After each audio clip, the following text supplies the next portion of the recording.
बिस्मिल्लाहिर्रहमानिर्रहीम अस्सलाम वालेकुम। मैं हूं मुबशिर अहमद। तो स्टूडेंट्स, आज हम चैप्टर नंबर 14 इलेक्ट्रोमैग्नेटिज्म एक बहुत ही इंपॉर्टेंट टॉपिक पढ़ेंगे, गैल्वानोमीटर। इसकी थोड़ी सी हिस्ट्री भी हम पढ़ेंगे कि गैल्वानोमीटर को गैल्वानोमीटर कहते क्यों हैं। ठीक है, इसकी definition, working principle, diagram, each and everything, इसकी टाइप्स कितनी होती है, ठीक है, और एंगल को मेजर करने के तरीके। तो अगर थोड़ा सा 5-10 मिनट लेक्चर ज़्यादा लेंथी हो जाएगा तो आपने परेशान नहीं होना, लेकिन मैं कोशिश करूंगा कि एक एक चीज़ को क्लियर करूं। तो आइए बच्चे, स्टार्ट करते हैं आज का लेक्चर। ये इंपॉर्टेंट लॉन्ग क्वेश्चन भी है, गैल्वानोमीटर। अच्छा, गैल्वानो एक साइंटिस्ट के नाम से निकला है। बेटा ज़रा तवज्जो करें, गैल्वानोमीटर, गैल्वानो जो है ना, ये साइंटिस्ट का नाम था जिसका पूरा नाम था लुइगी गैल्वानी।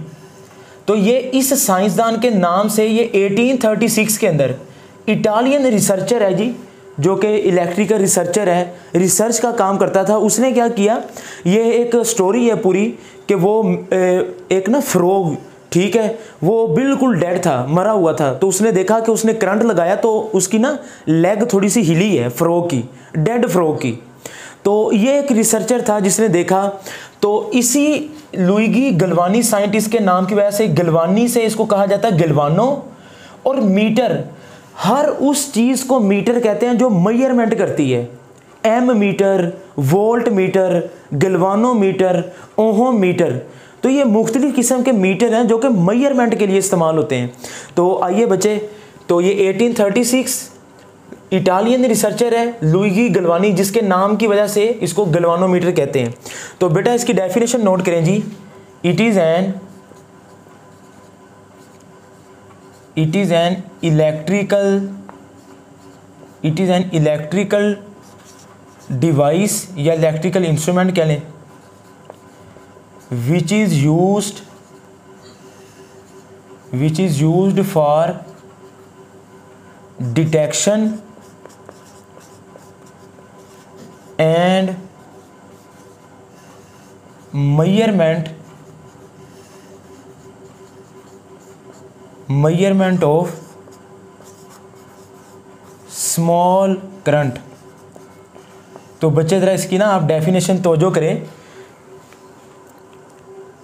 तो ये एक ऐसा मीटर है। अब अच्छा, इसमें ना बड़ी गलत फहमी है, शायद कुछ किताबों में इसकी डेफिनेशन सही प्रॉपर नहीं लिखी गई। तो आप ज़रा तवज्जो करें। कुछ लोग कहते हैं जी गैल्वानोमीटर ऐसा मीटर है जो सिर्फ करंट को डिटेक्ट करता है, मेजर नहीं करता। मान लिया ये बात ठीक है, लेकिन ये बात मुकम्मल ठीक नहीं है बच्चे। गैल्वानोमीटर ऐसा मीटर है जो करंट को डिटेक्ट भी करता है और मेजर भी। याद रखेंगे। अब जरा तवज्जो से इस बात को ना जरा क्लियरली तौर पे सुन लें ताकि आपका ये कॉन्सेप्ट क्लियर हो जाए। गैल्वानोमीटर असल काम इसका है करंट की डिटेक्शन, कि आया इस जगह से करंट गुजरा है या नहीं गुजरा, करंट पास किया या नहीं किया। मेन काम तो गैल्वानोमीटर का यही है। करंट को मेजर कौन करता है? Ammeter. वो लार्ज अमाउंट ऑफ करंट को मेजर करता है, 10 एम्पेयर, 20 एम्पेयर। तो बेटा याद रखेंगे, गैल्वानोमीटर एक ऐसी डिवाइस है जो करंट को डिटेक्ट तो करती है, मेन काम इसका यही है। It is used for detection, निशानदही करना। डिटेक्शन का मतलब है निशानदही, कि क्या आया इस जगह से करंट पास किया या नहीं किया। आप जरा लफ्जों पे गौर करें, ये करंट को डिटेक्ट तो करता है और मेजर भी करता है। अब आप कहेंगे सर एम मीटर भी करंट को मेजर करता है और ये भी करता है, तो फिर इसमें फ़र्क क्या है? इसमें यही फ़र्क है कि ये मेजरमेंट करता है सिर्फ बहुत छोटे करंट के लिए। अप्रोक्सीमेटली ये 20 मिली एम्पेयर तक के करंट को मेजर कर सकता है। ये देखें ना, 20 मिली एम्पेयर, मिली का मतलब है 10⁻³ तो ये बहुत छोटा करंट है। तो असल काम गैल्वानोमीटर का डिटेक्शन ही है। तो ये इसकी पूरी प्रॉपर डेफिनेशन है। करंट को डिटेक्ट हम गैल्वानोमीटर से करते हैं और मेजर हम एम मीटर से करते हैं। लेकिन गैल्वानोमीटर की मदद से हम करंट को डिटेक्ट करते हैं और स्मॉल अमाउंट ऑफ करंट को मेजर भी कर सकते हैं, यानी कि बहुत छोटे से करंट को, अप्रोक्सीमेटली 20 मिली एम्पेयर तक के। अगर आप इससे ज़्यादा करंट मेजर करना चाहते हैं ना, 10 एम्पेयर, 20 एम्पेयर, तो फिर आपको एम मीटर ही यूज़ करना पड़ेगा। तो ये है स्मॉल अमाउंट ऑफ करंट। तो ये बच्चे इसकी प्रॉपर डेफिनेशन है।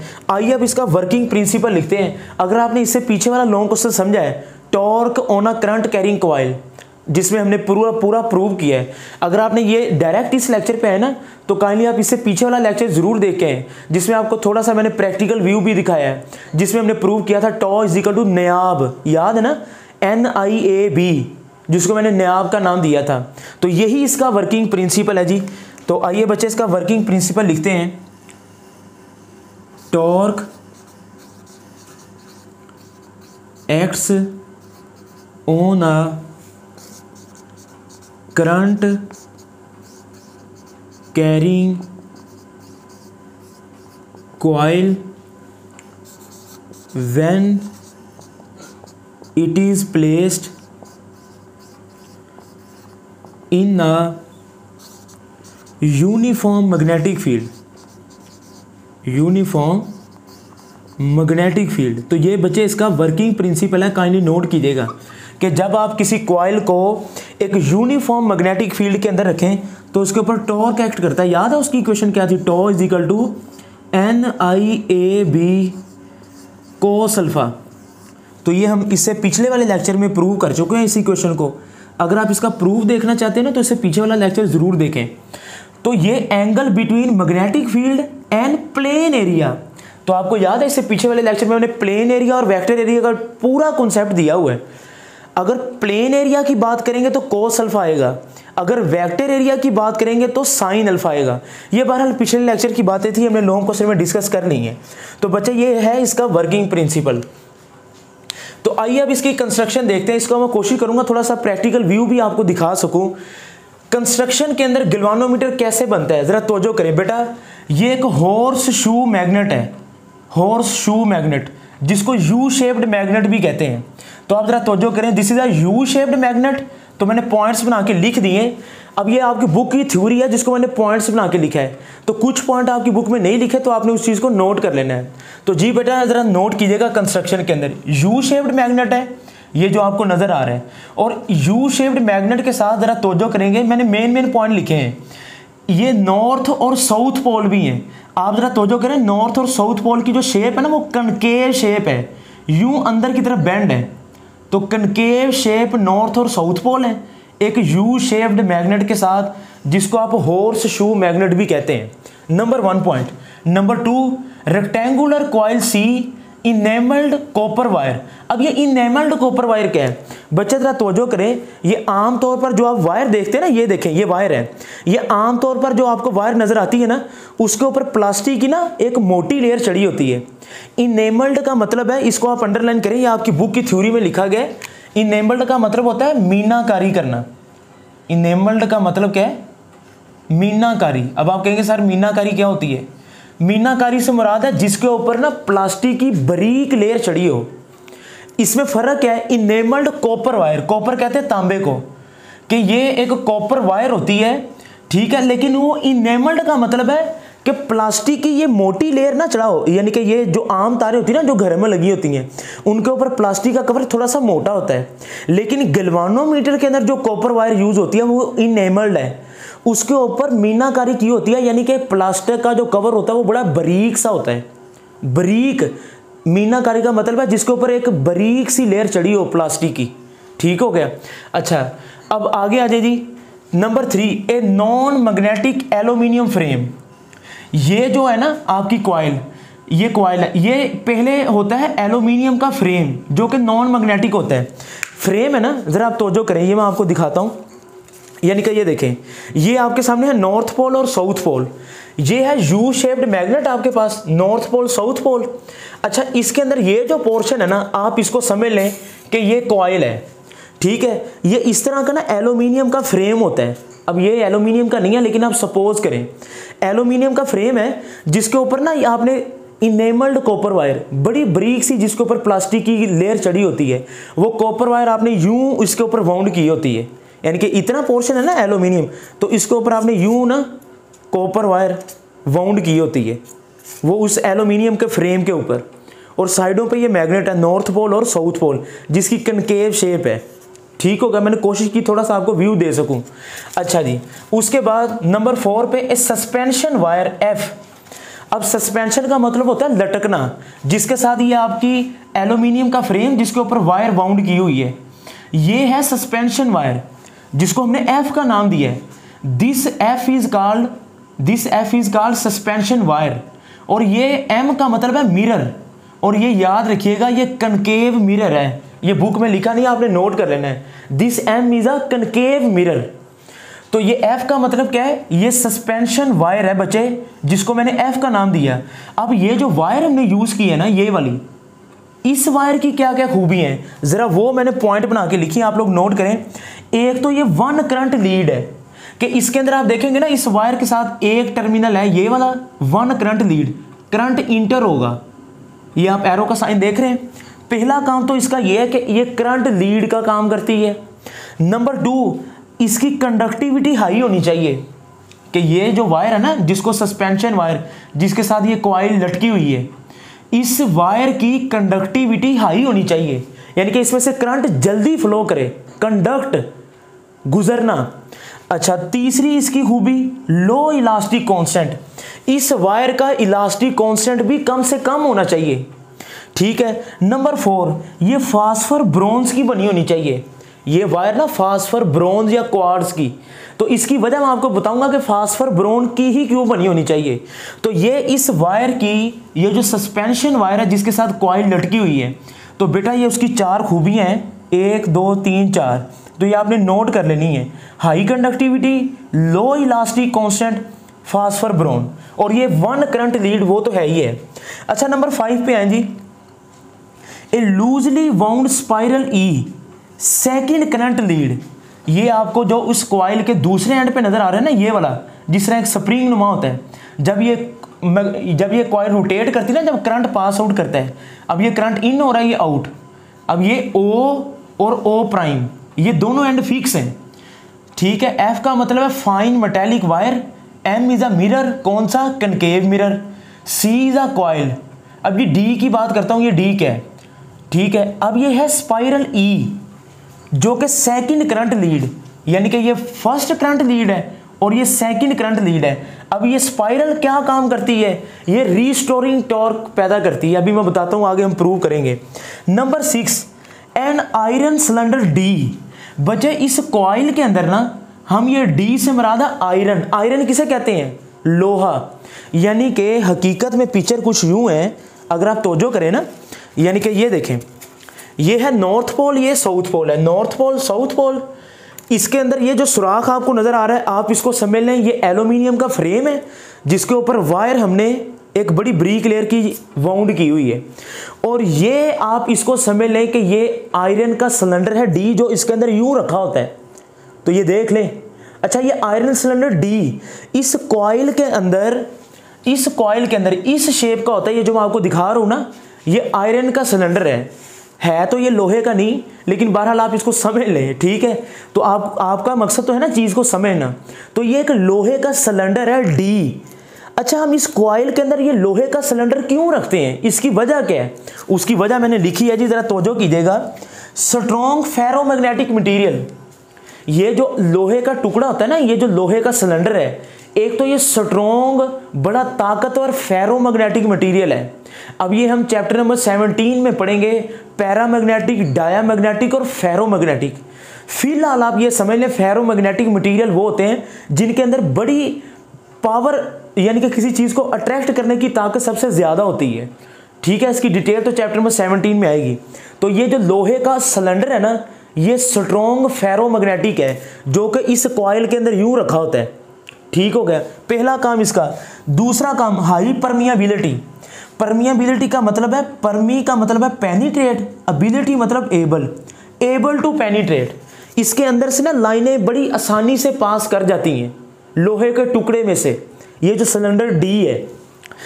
आखिरी जी, मोर इनर्शिया, इसका इनर्शिया भी ज्यादा है। अभी हम इसको देखते हैं।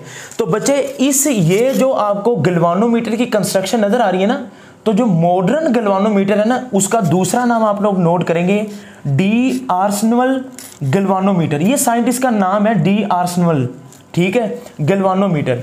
तो ये इसका दूसरा नाम है, ये साइंटिस्ट का नाम है, इसको इस नाम से भी पुकारा जाता है। तो ये तो आ गई इसकी कंस्ट्रक्शन की सारी मेन बातें। अब आपको समझ आई कि ये नॉर्थ और साउथ पोल के दरमियान ये जो कॉइल C है, उसके दरमियान हम लोहे का टुकड़ा रखते हैं। अच्छा, इसकी एक और वजह भी है, मैं आपको आगे चल के बताता हूँ कि इसकी और वजह क्या है। तो बच्चे ये कंस्ट्रक्शन के मेन पॉइंट्स तो आपको समझ आ गए हैं।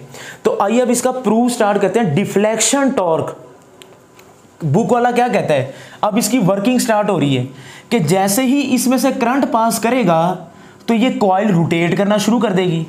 जब कॉइल रोटेट करेगी तो इसका जो दूसरा करंट लीड है, ये क्योंकि दूसरे एंड से फिक्स है ना, तो उसमें बल पड़ने शुरू हो जाएंगे, उसमें डिफ्लेक्शन, कॉइल रोटेट करेगी, जिसकी वजह से टॉर्क पैदा होगा। अब ये है ABCD, आप इसको कह लें, ठीक है, कि ये हमने पिछले लेक्चर में पढ़ा हुआ है। तो बच्चे टॉर्क पैदा होगा, उसको हमने प्रूफ पढ़ा हुआ। क्या थी इक्वेशन टॉर्क की? Tau is equal to NIAB cos alpha. This alpha is the angle between magnetic field and plane area, plane area, ठीक है। अब एंगल कितना है? एंगल है 0 डिग्री। अच्छा, ये कैसे एंगल 0 डिग्री है, जरा तवज्जो कीजिएगा। अब इधर बच्चों को बड़ी हैरानगी होती है, बच्चे जरा तवज्जो करें। बच्चे कहते हैं सर ये मैग्नेटिक फील्ड कहाँ से कहाँ होगी? अब इस पॉइंट को आपने बड़े ही ध्यान से सुनना है। मैग्नेटिक फील्ड होगी नॉर्थ से साउथ, ये मैग्नेटिक फील्ड है, ये कॉइल की प्लेन है, ये आ गई प्लेन। तो ये देखें मैग्नेटिक फील्ड है ऐसे, तो ये कॉइल की प्लेन है, इसके साथ एंगल बनेगा 0 डिग्री, cos 0 1 है। बच्चे कहते हैं सर ठीक है, ये तो समझ आ गया, लेकिन जब कॉइल रोटेट करेगी इस पोजीशन पे आएगी, जब कॉइल इस पोजीशन पे आएगी, रोटेट करती करती इस पोजीशन पे आएगी, तो मुझे बताएं मैग्नेटिक फील्ड तो है नॉर्थ से साउथ। अब जब ये कॉइल यूं हो जाएगी ना इस पोजीशन पे, तो फिर मैग्नेटिक फील्ड और प्लेन एरिया के दरमियान एंगल कितना बनेगा जी? 90 डिग्री। cos 90 कितना होगा? 0। तो फिर तो टॉर्क 0 हो जाएगा। मसला बन गया कि नहीं? हम चाहते हैं कि टॉर्क 0 ना हो। बच्चे ये पॉइंट बहुत ही इंपॉर्टेंट है, काइंडली इस पे आपने बहुत तवज्जो करनी है कि जब ये कॉइल यूं पड़ी है, प्लेन पड़ी है, magnetic field, angle is between B and A, what is a? Plain area. तो जब तो कॉइल ऐसे है तब तो एंगल बन रहा है 0, टॉर्क मैक्सिमम है। लेकिन जब ये कॉइल रोटेट करती करती इस पोजीशन पे आएगी तो टॉर्क 0 हो जाएगा। और हम क्या चाहते हैं? टॉर्क 0 ना हो। फिर इसका हल क्या है? सर इसका हल यही है जो मैंने अभी आपको बताया है। ये जो D है ना, आयरन का सिलेंडर, यही इसका हल है। जब हम ये आयरन सिलेंडर, लोहे का सिलेंडर रखते हैं ना, तो आपका एंगल हमेशा 0 ही रहता है। अब बच्चे बड़ा हैरान होते हैं, सर एंगल जब ये कॉइल इस पोजीशन पे आएगी, अब देख रहे हैं ये तो इसके अंदर ही रहेगा, तो एंगल कैसे 0 रहेगा? बच्चे अगर आप गौर करेंगे ना, तो आपकी बुक वाले ने इसको यूं अलग करके दिखाया भी हुआ है। जरा देखें, ये नॉर्थ और साउथ पोल है ना, जिनकी शेप क्या है? Concave shape. अब आपने इस चीज को समझना है। ये देखें, ये नॉर्थ पोल है और ये है आपका साउथ पोल, ठीक हो गया। अच्छा, अब ये नॉर्थ पोल साउथ पोल, इसी चीज को मैंने बनाया। अब ये कॉइल है ना, इसके अंदर मैंने क्या रखा है? D, आयरन सिलेंडर, लोहे का सिलेंडर। उसको रखने की वजह कि एंगल हमेशा 0 रहे। अब इसके रखने से एंगल कैसे 0 रहेगा? बच्चे जरा तवज्जो करें कि ये जब ये है ना, ये कॉइल है, ये कॉइल है ना, इसके अंदर जब आयरन का सिलेंडर रखा हुआ है, तो अगर आप अपनी बुक में देखेंगे ना, ये जो सिलेंडर है इसको यूं करके दिखाया हुआ है, तो आपको ये सिलेंडर का फ्रंट व्यू नजर आ रहा है, टॉप व्यू सिलेंडर का, ये गोल है। तो अगर आप देखेंगे ना, आपको इस सिलेंडर का ये टॉप व्यू दिखाया होगा। जरा इस चीज को आप गौर करें, तो ये आपको ना एक बॉल सी बनी हुई नजर आएगी। अब ये बॉल नहीं है, ये बॉल नहीं है, इसको बॉल नहीं समझ लीजिएगा। ये लोहे का जो टुकड़ा है ना, ये जो आयरन का सिलेंडर है, ये उसका टॉप व्यू है। ये जो D है ना, आयरन का सिलेंडर, ये जो इस तरह रखा हुआ कॉइल के अंदर, ये इसका टॉप व्यू दिखाया गया है, जो कि आपको यूं नजर आ रहा है। अच्छा, इसके रखने से एंगल हमेशा 0 रहेगा। कैसे? जरा देखें, जब मैं लोहे का टुकड़ा इस नॉर्थ और साउथ पोल के दरमियान रखूंगा ना, तो बच्चे याद रखिएगा, ये जो आयरन का है ना, क्योंकि ये स्ट्रॉन्ग क्या है? स्ट्रॉन्ग फेरोमैग्नेटिक, तो जो नॉर्थ वाली साइड होगी वो बन जाएगी साउथ पोल, और जो इसके साउथ वाली साइड हो जाएगी वो बन जाएगी नॉर्थ पोल। तो आप गौर करें कि मैग्नेटिक ऑपोजिट अट्रैक्ट करेंगे, ये भी अट्रैक्शन होगी। नॉर्थ से लाइनें निकल के साउथ की तरफ आ रही हैं, ये आपको लाइनें नॉर्थ से साउथ की तरफ आती हुई नजर आ रही हैं।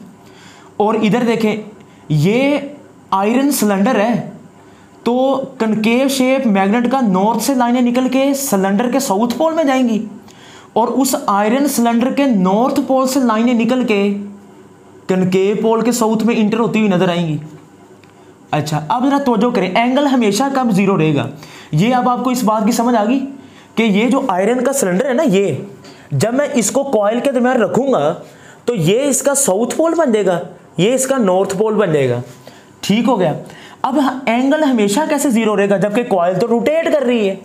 बच्चे आप जरा तवज्जो कीजिएगा। अब इसको आपने नोट कर लिया ना, इसको मैं मिटाता हूं। अब एंगल समझाता हूं कि वो कॉइल रोटेट करेगी तब भी कैसे जीरो। अब ये है मैग्नेटिक फील्ड लाइन, ये है अपना कॉइल, कॉइल के अंदर रखा हुआ हमने सिलेंडर। अब जब कॉइल रोटेट करेगी ना, जब ये कॉइल रोटेट करेगी, अब ये देखें इधर तो एंगल है जीरो, तो आप देखें कि ये वाला पोर्शन, जरा तवज्जो करें, मैं इसको अलग कलर से शो करता हूं। यानी कि देख, ये कॉइल का है ना प्लेन, तो ये देखें ये कॉइल का area A, this is a. अब ये मैग्नेटिक फील्ड लाइन के साथ एंगल कितना है इधर? 0 डिग्री। अच्छा, ठीक हो गया। अब क्योंकि इस आयरन के सिलेंडर की वजह से जो आपकी मैग्नेटिक फील्ड है ना वो रेडियल बन जाएगी, शुआई। रेडियल का मतलब है शुआई, कि हर तरफ लाइनें। अब जब देखें, जब ये यूं टेढ़ी होगी तो ये प्लेन एरिया यूं हो जाएगा थोड़ा सा टेढ़ा। तो आप जरा गौर करें कि ये प्लेन एरिया ऐसे रोटेट कर जाएगा, यानी कि देखें ऐसे, तो ये प्लेन एरिया, ये मैग्नेटिक फील्ड लाइन देखें, ये फिर इसके साथ एंगल जीरो, क्योंकि angle alpha is between magnetic field line and plane area. जब ये कॉइल रोटेट करेगी तो तब भी एंगल जीरो नहीं, दोनों की डायरेक्शन सेम है। अच्छा, जब ये फिर मजीद घूमेगी तो ये, अब ये कॉइल मजीद घूमेगी फिर एंगल जीरो है। आपने ये देखना है, रेड और ब्लैक वाला, ब्लैक वाली मैग्नेटिक फील्ड लाइन है, ये कॉइल घूम रही है तो ये चारों तरफ ऐसे ही लाइनें पैदा हो जाएंगी। जब ये कॉइल ऐसे घूम के आएगी ना, यानी कि जब ये ऐसे घूम के यूं हो जाएगी उसकी दूसरी ऑपोजिट साइड, तो अब जरा गौर कीजिएगा, इधर क्या हो जाएगा? ये इधर को आ जाएगी। आप बात समझ रहे हैं ना, इधर को। ठीक है। अब आप कहेंगे सर अब आपकी बात तो गलत होगी, क्योंकि ये मैग्नेटिक फील्ड लाइन है, ये प्लेन एरिया, दोनों एंटी पैरेलल, तो cos 180 क्या होता है? -1। और भाई वो है मैक्सिमम ही, cos 180 -1 तो क्या आ जाएगा? माइनस साइन ना, ये भी वो माइनस साइन तो डायरेक्शन शो कर रहा है कि वो क्लॉकवाइज है या एंटी क्लॉकवाइज। तो अगर वो कॉइल यूं है ना ऐसे, तो जब वो घूमती घूमती अपनी यूं डायरेक्शन पूरी चेंज कर लेगी तो एंगल तो 180 डिग्री बनेगा, लेकिन टॉर्क 180 पे भी मैक्सिमम है, 0 पे भी मैक्सिमम है। बस वो क्लॉकवाइज और एंटी क्लॉकवाइज का कॉन्सेप्ट है, माइनस साइन डायरेक्शन शो कर रहा है, टॉर्क एक वेक्टर क्वांटिटी है। तो मैं ये समझाने के आपको काबिल हुआ हूं कि जब कॉइल रोटेट करती है तो एंगल हमेशा 0 डिग्री रहता है या 0 और 180 के दरमियान है। ठीक है। तो आपकी बुक वाला लिखता है जी alpha is 0 degree, alpha is always 0 degree. अब ये देख ले, कॉइल रोटेट कर रही है लेकिन उस प्लेन एरिया और मैग्नेटिक फील्ड के दरमियान एंगल 0 डिग्री है।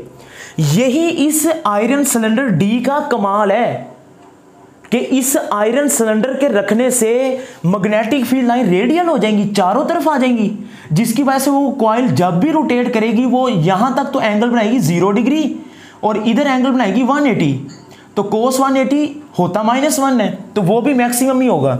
तो बच्चे इसमें मैंने थोड़ी सी काफ़ी देर लगा दी आपको, क्योंकि इसमें बच्चे बड़े ही परेशान होते हैं, सर कॉइल रोटेट कर रही है, एंगल इज ऑलवेज 0 डिग्री। अब ये बड़ी हैरानगी वाली बात है। आई होप कि मैं इसको समझाने के काबिल हुआ हूँ आपको।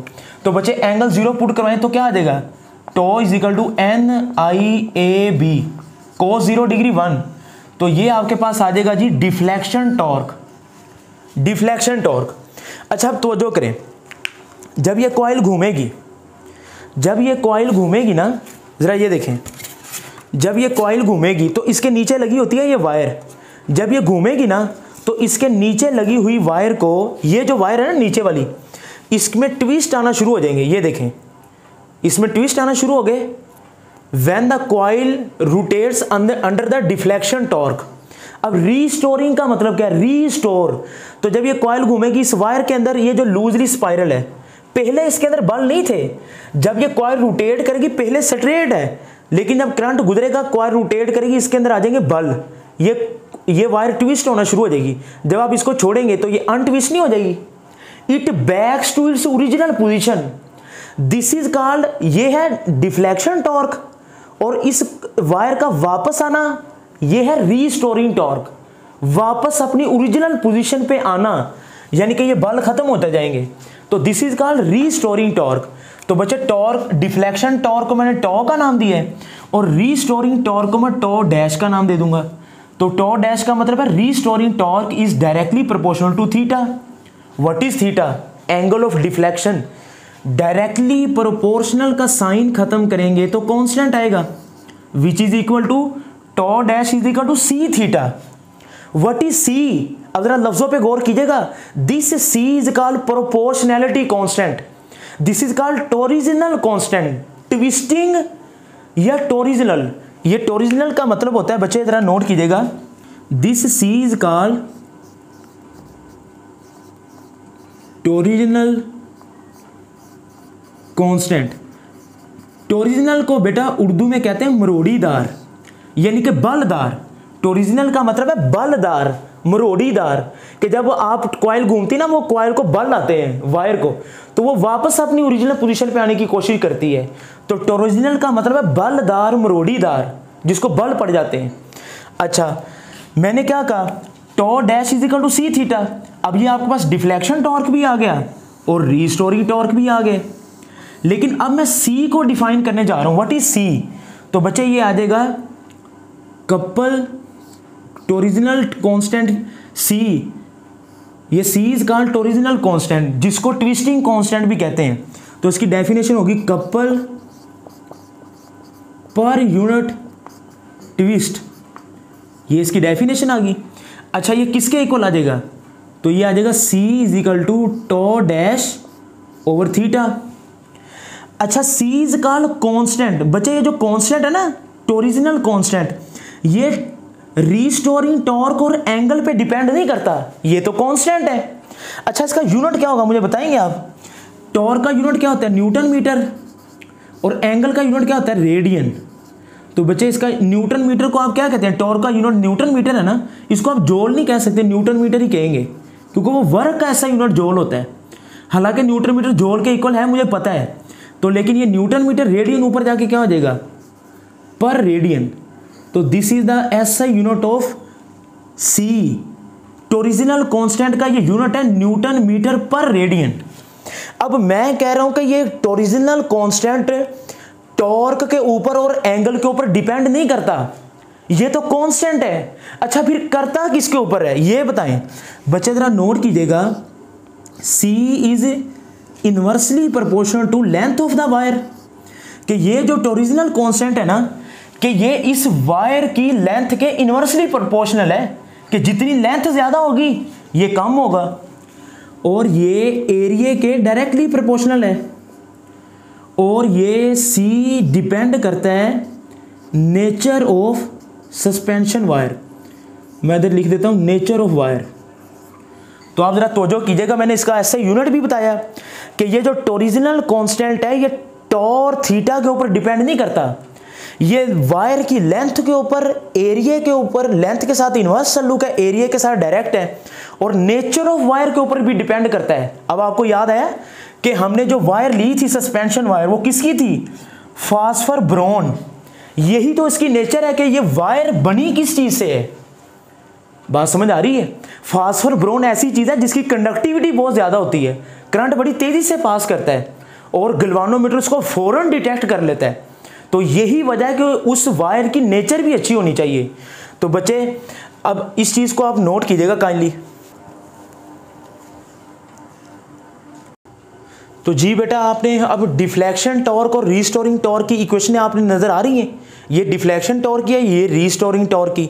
जब डिफ्लेक्शन टॉर्क और रीस्टोरिंग टॉर्क बैलेंस हो जाएंगे ना, इक्वल हो जाएंगे, इनकी मैग्नीट्यूड इक्वल हो जाएगी, ठीक है, तो हम कहेंगे ये एक्विलिब्रियम स्टेट है। तो आइए एक्विलिब्रियम स्टेट को पढ़ते हैं कि व्हेन डिफ्लेक्शन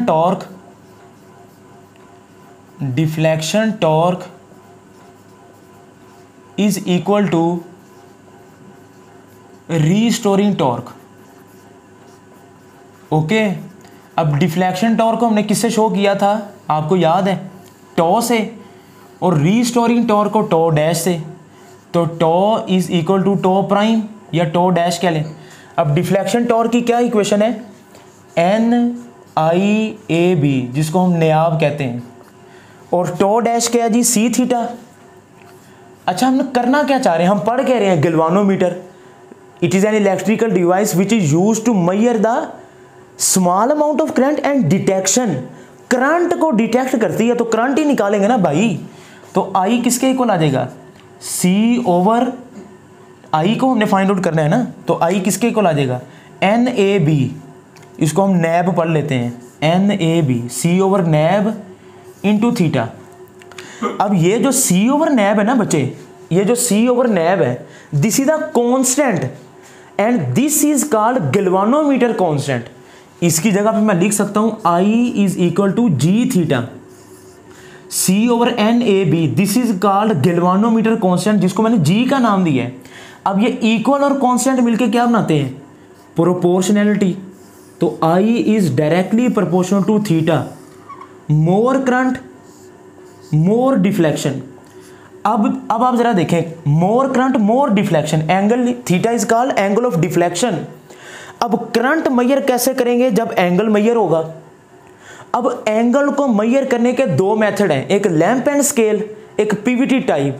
अब हम इससे नेक्स्ट लेक्चर में, ज़्यादा ही लेंथी ना हो जाए लेक्चर, तो बेटा इससे नेक्स्ट लेक्चर में एंगल को मेजर करने के दो तरीके, उसमें बड़ी इंपॉर्टेंट बातें हैं, S is equal to R theta के, वो लैंप एंड स्केल में सर्कल कैसे बनता है, एंगल कैसे मेजर किया जाता है, बच्चे अक्सर रटा मारते हैं।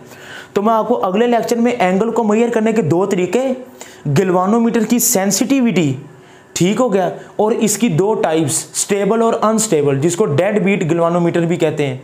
तो आई होप कि आज का लेक्चर आपको अच्छा लगा होगा। ये तो था गैल्वानोमीटर से रिलेटेड। बच्चे कमेंट सेक्शन में आप फीडबैक ज़रूर दें लेक्चर का, ठीक है, अपने दोस्तों के साथ इसको शेयर भी करें। अगर आपको अच्छा लगता है तो आप, ये आपका हक बनता है कि आप वीडियो को शेयर करके दूसरे दोस्तों का भी भला करें, ताकि ये इल्म का सफ़र आगे की आगे फैलता जाए। अपना बहुत सा ख्याल रखें। मुबशर अहमद को दें इजाज़त। अल्लाह हाफिज़।